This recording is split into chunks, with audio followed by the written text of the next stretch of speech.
ခொနရက်သားသမီးအပေါင်းအိတ်စီတန်လူရရ၍ဝမ်းမြောက်ကြပါစေချေရအเจ้าမြင့်ဆရာမချောကီခိုင်မှာချေအခုဆိုရင်2025မှာဆိုရင်ချေဒီအเจ้าမြင့်ဟောတာ10နှစ်ရှိပါပြီเนาะ2025ဒီဇင်ဘာ31ဆိုရင်အเจ้าမြင့်ဟောခြင်း10နှစ်ပြည့်ပါမယ်เนาะဒီစာအုပ်ကတော့အဟောစာအုပ်နှစ်လေးပါအဟောစာအုပ်တစ်ကတော့မရနိုင်တော့ပါဘူးเนาะအဟောစာအုပ်တစ်ကတော့မရနိုင်တော့ပါဘူးအဟောစာအုပ်တစ်ကုံမှာအဟောစာအုပ်နှစ်ကိုချဲကထုတ်ပါတယ်เนาะအဟောစာအုပ်နှစ်ကုံနေဆိုရင်အဟောစာအုပ်3ကိုထုတ်မ3တစ်မျိုးပဲထုတ်မလားဒါမှမဟုတ်ရင်3 4 5 6 9 10ကို30ထုတ်မလားတော့မပြောတတ်ပါဘူးချဲကအဟော30ထီးထုတ်မယ်လို့ချဲရွယ်ထားပါတယ်ရွယ်ထားတဲ့အတိုင်းလဲချဲထုတ်မှာဖြစ်ပါတယ်အခုအဟောစာအုပ်နှစ်ကအရင်ကတော့ချဲတအုပ်ကို2000ရောင်းနေချဲဒီချစ်ခင်နဲ့ချဲစိတ်ကြည်တဲ့ဆိုရင်တော့ချဲ1000နဲ့ပေးရောက်ပါတယ်ချဲစီရမှာအစစ်မှန်ပါအတုအပါသတိထားပါချဲစီမရဘဲနဲ့တဆင့်ပြန်ရောက်တဲ့ဟာတွေဟာလေ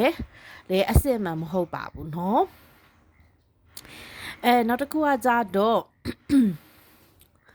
ချဲအခုအဟောစာအုပ်နှစ်က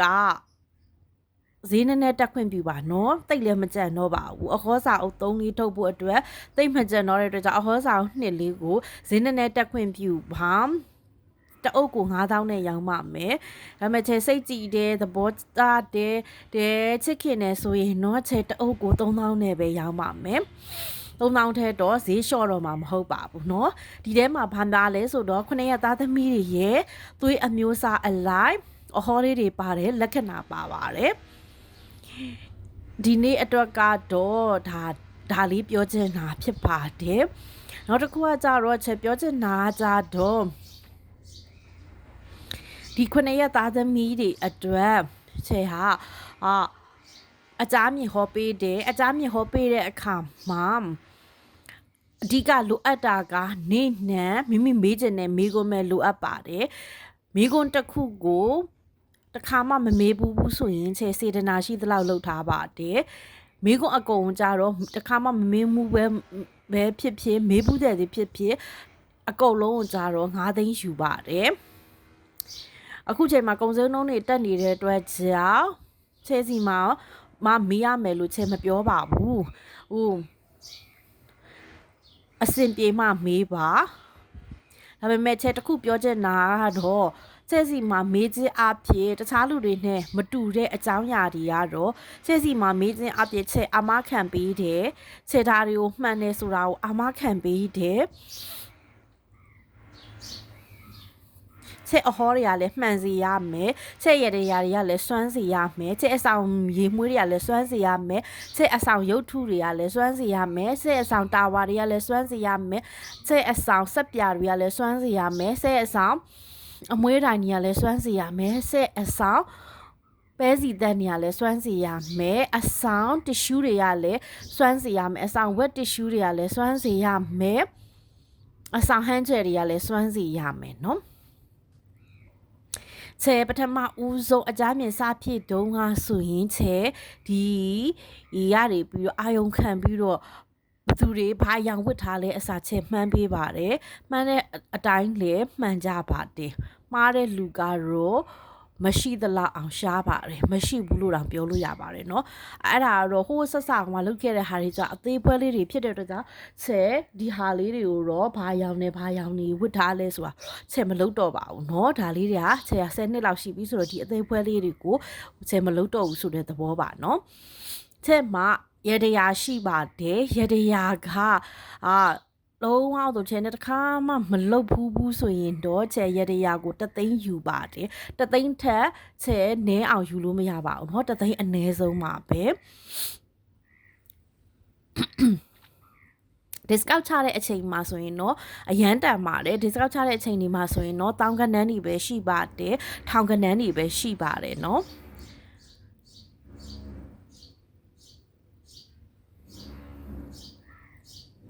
နောက်တစ်ခုကကြတော့ချဲ ဒီမတ်လတလလုံးအတွက်ချဲထီနီပေါ့နော်ထီထိုးကျင်တဲ့လူတွေအတွက်ဟိုနေ့ကနံပါတ်လေးတွေအရေးတွေကိုပြောပေးထားတယ်ဒါပေမဲ့အခုကကြတော့အယောင်လေးတွေကိုပြောပေးပါမယ်နော်အဲအယောင်လေးတွေဝတ်ပြီးသွားပြီးတော့ထီသွားထိုးတယ်ဆိုရင်တော့ထီလက်ကောင်းစေမယ်ထီပေါက်စေမယ်ထီကန်ကောင်းစေမယ်နော်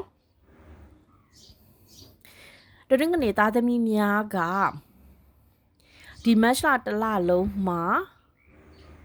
အဝါရောင်ဝတ်ဆင်ခြင်းအဖြစ်ထီကန်ပွင့်စီမယ်ကန်ကောင်းစီမယ်ဒီလသားသမီးများကအစိမ်းရောင်ဝတ်ခြင်းအဖြစ်ထီကန်ပွင့်စီမယ်ထန်ကောင်းစီမယ်အင်္ဂါသားသမီးများကလိမ္မော်ရောင်ဝတ်ခြင်းအဖြစ်ထီကန်ပွင့်စီမယ်ကန်ကောင်းစီမယ်ကျသပေသားသမီးများကမိကိုရဝတ်ခြင်းအဖြစ်ထီကန်ပွင့်စီမယ်ကန်ကောင်းစီမယ်ဗုဒ္ဓဦးသားသမီးရာဟုသားသမီးများကအပြာရောင်ဝတ်ခြင်းအပြစ်ထိကံပွင့်စေမှန်ကန်ကောင်းစေမယ်တောက်ကြသားသမီးများကအနီရောင်ဝတ်ခြင်းအပြစ်ထိကံပွင့်စေမှန်ကန်ကောင်းစေမယ်စနေသားသမီးများကအယောင်ပြေဝတ်ခြင်းအပြစ်ထိကံပွင့်စေမှန်ကန်ကောင်းစေပါမယ်နော်ထီ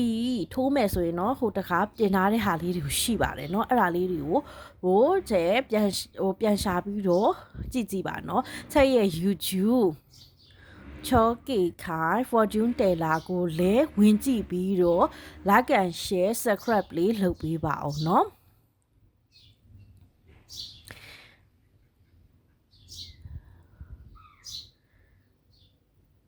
ခဏရဲ့သားသမီးများလည်းဘေးရန်ကင်းကြပါစေစီးပွားရေးလက်လပတ်များလည်းတိုးတက်ကြပါစေစံနှန်းအောင်ဆောင်နိုင်ရောက်ပါစေ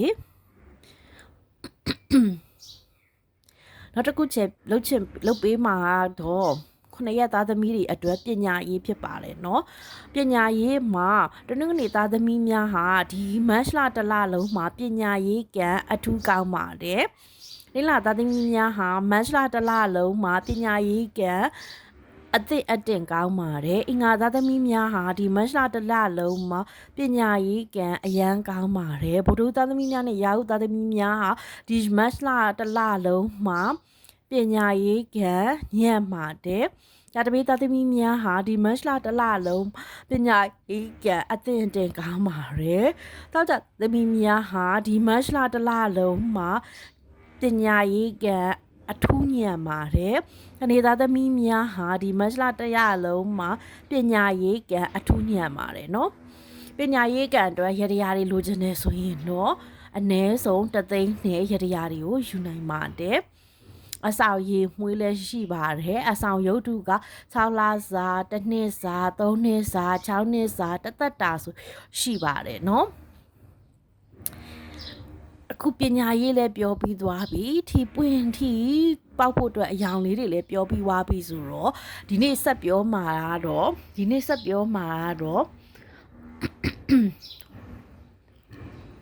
နိုင်ငံခြားကံဖြစ်ပါတယ်နိုင်ငံခြားကအသေးစိတ်သိချင်တယ်ဆိုရင်တော့ရဒီဟာကနိုင်ငံခြားကအသေးစိတ်သိချင်တယ်ဆိုရင်တော့အကြမြင်အမေးကတီးသက်ရှိပါတယ်နိုင်ငံပေါ်မူတည်ပြီးတော့ဈေးယူပါတယ်ရေဘူးရအားဖြစ်တာတင်ပေးတာဖြစ်ပါတယ်တငယ်သားသမီးများဟာနိုင်ငံခြားကံအထူးကောင်းပါတယ်ဒီလသားသမီးများဟာနိုင်ငံခြားကံအထူးညံ့နေပါတယ်အင်္ဂါသားသမီးများဟာနိုင်ငံခြားကံအသင့်အတင့်ကောင်းပါတယ်ဗုဒ္ဓသားသမီးနဲ့ရာဟုသားသမီးများနိုင်ငံခြားကံအရန်ညံ့နေပါတယ်ကြသပတေးသားသမီးများဟာနိုင်ငံခြားကံအရန်ညံ့နေပါတယ်တောက်ကြသားသမီးများဟာနိုင်ငံခြားကံအထူးကောင်းပါတယ်စနေသားသမီးများဟာနိုင်ငံခြားကံအထူးကောင်းပါတယ်နိုင်ငံခြားကံနေပြီးသွားတဲ့အခါမှာတော့ချက်တင်ပေးမှာတော့အလုတ်အကင်နေဖြစ်ပါတယ်အလုံးမရှိတဲ့သူတွေဟာအလုတ်လိုချင်ကြတယ်အလုတ်ရရတရားဆိုပြီးတော့ချဲစီမှာရှိပါတယ်အလုတ်ရရတရားကအနည်းဆုံး3သိန်းကစားရှိပါတယ်အလုံးရရရလေးကိုချက်စီမှာလူချင်းနေဆိုရင်တယ်ဖုန်းနံပါတ် Viber ဖုန်းနံပါတ်399250 860တို့ဆက်သွဲမင်းမြန်စုံစမ်းပြီးတော့ညံပူစော်ကနဲ့မင်းနိုင်ပါတယ် အလုတ်ကန်ကောင်းမကောင်းလေးကိုနင်းနံလိုက်ဟောပေးပါဦးမယ်တနင်္လာသားသမီးများဟာအလုတ်ခံအမတ်ထံမှညံ့နေပါတယ်တနင်္လာသားသမီးများအလုတ်ကန်အထိတ်ဆုံးမှရောက်နေပါတယ်အင်္ဂါသားသမီးများအလုတ်ကန်အသင့်အတင့်ရှိပါတယ်ဘုဒ္ဓသမီးနဲ့ယာတုသားသမီးများ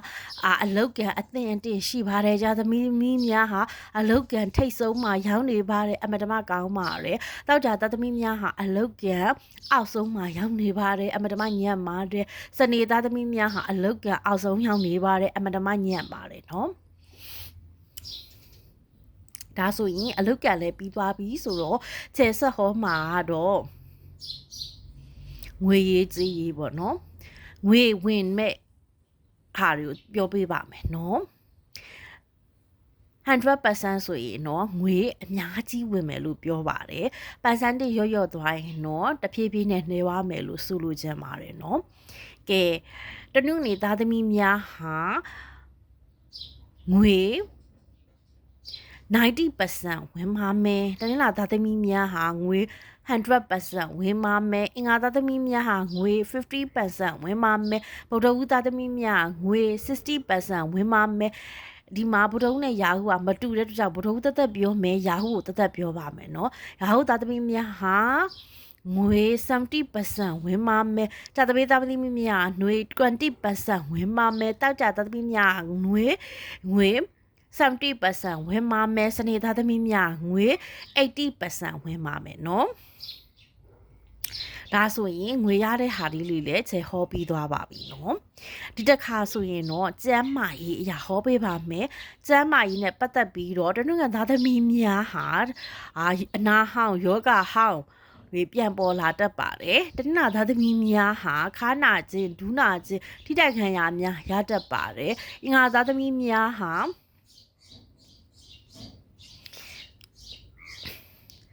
သွေးတိုးစီးကျူနှလုံးယောဂရတတ်ပါတယ်ဗုဒ္ဓဦးသားသမီးများဟာအကျော်အစ်စ်လွဲတတ်ပါတယ်ဗုဒ္ဓဦးနဲ့ယာဟုနဲ့ဒီတစ်ခါမှတူပါပဲเนาะတာသမီးသားသမီးများဟာနာယောဂမျက်စိယောဂဖြစ်တတ်ပါတယ်တောက်ကြသားသမီးများဟာရက်ပိုင်းတွင်မှာအထူးကျမ်းမာရေးကောင်းတာတွေ့ရပါလိမ့်မယ်စနေသားသမီးများဟာဒီရက်ပိုင်းတွင်မှာအော်အန်နာတို့အစာအိမ်တို့အစာရောင်နာတို့အစားအစာနဲ့ပတ်သက်ပြီးတော့ယောဂဝေဒနာတွေကိုကြုံတွေ့ခံစားရပါမယ်နော်ကဲကျမ်းမာရေးနဲ့ပတ်သက်ပြီးတော့ပြီးသွားတဲ့အခါမှာတော့အချစ်ရေးအိမ်တော်ကြီးနဲ့ပတ်သက်ပြီးတော့ခြေဟောပေးပါမယ်နော်အချစ်ရေးအိမ်တော်ကြီးနဲ့ပတ်သက်ပြီးတော့တနင်္ဂနွေသားသမီးများဟာဒီမတ်လအတွင်းမှာအချစ်ရေးအိမ်တော်ကြီးအမတမကံကောင်းပါတယ်သားသမီးမရှိသူသားသမီးရမယ်သားသမီးရှိသူသားသမီးရဲ့အသီးအပွင့်တွေကိုခံစားရမယ်နှစ်ဦးနှစ်ဖက်မျှမျှတတတွေးတောတက်ပြီးတော့ချစ်ခင်ကျင်နာမိမယ်ချစ်သူနှစ်ဦးပျော်ရွှင်စွာဖြတ်တန်းရမယ်တနေ့တော့သားသမီးများဟာဒီမတ်လအတွင်းမှာတော့စိတ်ဆိုးစိတ်ကောင်းအခက်မသိနာတွေဖြစ်တတ်ပါတယ်အချစ်အိမ်အောင်ရေးမှာတော့တာယာချမ်းမြေရတတ်ပါတယ်သားသမီးကတော့ကံမကောင်းသေးပါဘူးเนาะအင်္ဂါသားသမီးများကတော့ဒီမတ်လအတွင်းမှာအချစ်အိမ်အောင်ရေးအမတမကောင်းပါတယ်တဲ့သားသမီးရေးကံကောင်းပါတယ်ဗုဒ္ဓသမီးရာဟုသားသမီးများတော့သားသမီးအတွက်စိုးရင်ပူပန်စရာတွေရှိပါတယ်အချစ်အိမ်အောင်ကြီးကတော့ကောင်းပါတယ်ဇာသမီးသားသမီးများအတွက်ကတော့ကံမကောင်းမှုတွေခဏခဏကြုံတတ်ပါတယ်မိမိထင်သားတာတွေနဲ့တလွဲဖြစ်တတ်ပါတယ်အိမ်အောင်ကြီးအချစ်ရေးဆိုရင်ပူပန်ရတတ်ပါတယ်ကွဲကွာရတဲ့အထိဖြစ်တတ်ပါတယ်သားသမီးရေးရကိစ္စတွေရတော့ကံကောင်းပါတယ်စနေသားသမီးတွေဒီရက်ပိုင်းတွေမှာအချစ်အိမ်အောင်ရေးမှာအနေအေးပြီးတော့သွေးအေးနေရတတ်ပါတယ်သားသမီးကံဟာတော့အသင့်အတင့်မှာဒါဆိုရင်အချစ်အိမ်အောင်ရေးနဲ့လည်းပတ်သက်ပြီးတော့ချေဟောပြီးွားပါပြီเนาะကဲခုနှစ်ရက်သားသမီးအပေါင်းတို့ရေအကျွေးကြည်အကျွေးရအဲ့ဒါလေးအတွက်လည်းချက်ပြောပေးပါအောင်မယ်เนาะဒီမတ်လအတွင်းမှာအကျွေးအမြန်ကြည်ခြင်းနဲ့ဆိုရင်အကျွေးအမြန်ရရတရားကိုချက်စီမှာလုပ်လို့ရပါတယ်အကျွေးအမြန် ရခြင်းအကျွေးအမြန်ရရတဲ့ရာကိုချက်စီမှာလုပ်လို့ရပါတယ်အကျွေးအမြန်ကြည်ခြင်းရင်လည်းအကျွေးအမြန်ကြည်ရတဲ့ရာကိုလုပ်လို့ရပါတယ်နော်အကျွေးအမြန်ရရတဲ့ရာတော့ချက်စီမှာပတ်စံကိုပေးလိုက်တဲ့ပတ်စံပေါ်မူတည်ပြီးတော့သတ်မှတ်ပါတယ်အကျွေးအမြန်ကြည်ရတဲ့ရာကတော့ဆရာတနာတော့အဖြစ်တသိန်းဟာစရှိပါတယ်နော်ကဲကျေးဇူးတင်ပါတယ်ရှင်ခုနှစ်ရက်သားသမီးဘောင်းတို့လည်းစိတ်ချမ်းသာခြင်းကိုယ်ချမ်းသာခြင်းနဲ့ပြည့်စုံပါစေဘေးဆိုးကတ်ဆိုအန်တရယ်ဆိုယောဂဆိုဝေဒနာဆိုကတ်ရန်သူမျိုး၅ပါးဘေးမှာလည်းကင်းဝေးကြပါစေကျမ်းမာချမ်းသာကြပါစေ